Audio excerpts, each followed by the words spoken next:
জামাত তার নিজের পথে হেঁটেছে এবং পথের মাঝখানে এনসিপিকে ছেড়ে চলে গেছে। এটি একটা হতাশা যে জামাত নিজের মতো করে কাজ করলো, করার কথা ছিল সমস্ত ইস্যু নিয়ে তারা শুধুমাত্র পিআর নিয়ে থাকবে। নাহিদ ইসলাম বলেছেন যে আমরা এই ধরনের মৌলিক সংস্কার এবং বৃহত্তর জাতীয় ঐক্যের ভিত্তিতে জুলাই সনদের আইনি কাঠামো তৈরি করার জন্য একটা আন্দোলন গড়ে তুলতে চেয়েছিলাম, কিন্তু জামায়াত এবং তার সহযোগীরা এটা চিন্তাই করেছে।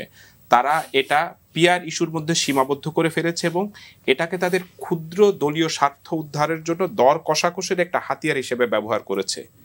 এই মন্তব্যের ফলে কি জামাতের সাথে এনসিপির একটা দূরত্বটা স্পষ্ট হলো, না এনসিপি তার অবস্থানটা খুব জোরালোভাবে রাজনীতির মাঠে দেখাতে পারলো? এর মধ্যে একটা হতাশা বেরিয়ে আসছে যে এনসিপি জামাতের উপর অনেক বেশি ভরসা করেছিল, অথবা জামাত এনসিপিকে অনেক বেশি অভয় দিয়েছিল। সেক্ষেত্রে জামাত তার নিজের পথে হেঁটেছে এবং পথের মাঝখানে এনসিপিকে ছেড়ে চলে গেছে। এটি একটা হতাশা যে জামাত নিজের মতো করে কাজ করলো, করার কথা ছিল সমস্ত ইস্যু নিয়ে তারা শুধুমাত্র পিআর নিয়েই থাকলো। এটা হলো, আমি বলবো যে অনেক সময় একসঙ্গে চলতে গিয়ে যখন কেউ কাউকে ফেলে চলে যায়, তখনই যাকে ফেলে যে এগিয়ে যায়, পড়ে থাকা মানুষরা অনেক সময় হতাশা ব্যক্ত করে, সেই হতাশার একটা রূপ দেখলাম।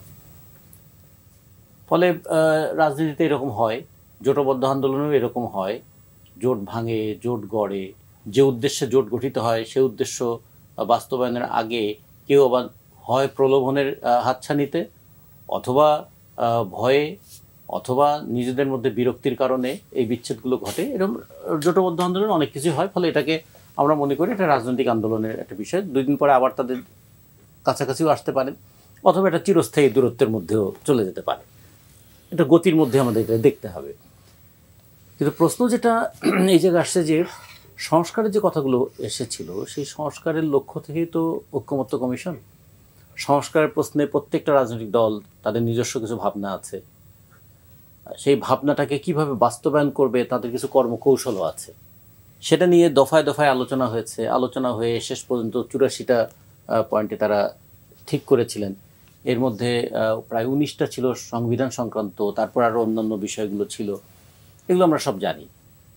সেখানে একটা বিষয় তো একটা জেন্টলম্যান এগ্রিমেন্টের মতো তো অনেক কিছু থাকে আলোচনায়, যে বিষয়গুলোতে আমরা ঐক্যমত পোষণ করলাম সেগুলো ঐক্যমত্য কমিশনে যাবে। যে বিষয়ে আমাদের চূড়ান্ত বিরোধ আছে সেগুলো কি ঐক্যমত্য কমিশন একমত হয়েছে বলে ধরে নেবেন? যে বিষয়ে নোট অফ ডিসেন্ট আছে সে বিষয়ে তারা যদি কেউ বলে যে আমি তো এটা নোট অফ ডিসেন্ট দিয়েছি, ফলে এটা পালন করার বাধ্যবাধকতা আমার নেই, তাহলে সেটাও কি তাহলে মূল প্যাকেজে যাবে? কিন্তু দেখেন ওই সনদের অঙ্গীকার নেওয়ার প্রথম জায়গায় বলা হলো পূর্ণাঙ্গভাবে বাস্তবায়ন করব। তো এটা তো এখন প্রশ্ন আসে, আমার তো ভাই রাষ্ট্রীয় মূলনীতি নিয়ে ওখানে আমার বিরোধ আছে, আমার তো অনেকগুলো প্রশ্নে নোট অফ ডিসেন্ট আছে, তাহলে পূর্ণাঙ্গভাবে বাস্তবায়ন করব এটা যদি আমি লিখি, তাহলে হয় আমি এই মানসিকতা থেকে লিখলাম যে যা লিখছি বাস্তবায়ন করলেই কি না করলেই কি, এটা একটা জাস্ট কাগজ, এইভাবে এটাকে দেখা, অথবা আমি কোনো না কোনোভাবে চাপে পড়ে এখানে স্বাক্ষর করা, অথবা এটা এরকম হতে পারে যে আমরা ঠিক আছে পরে দেখা যাবে, পরিস্থিতি বুঝে সিদ্ধান্ত নেব। এই তিনটাই কিন্তু কোনো ভালো পদক্ষেপ নয়। যে কারণে দেখুন, ছোট্ট একটা উদাহরণ দিয়ে বলি, স্বাক্ষর করার পরেও জুলাই আন্দোলনের আহত যোদ্ধাদের দাবির মুখে, চাপের মুখেও কিন্তু আর একটা জিনিস সংযোজিত হয়েছে। তাহলে শেষ করার পরেও তাহলে সর্বশেষ আছে, তাহলে তারপরে কি পুনশ্চ আছে, তারপরে কি বিশেষ দ্রষ্টব্য আছে, এরকম কি থাকবে? তাহলে কোথায় শেষটা হবে, কোথায় স্বাক্ষরটা করবো কোথায়? এই বিষয়গুলো নিয়ে কিন্তু বিতর্কটা ছিল।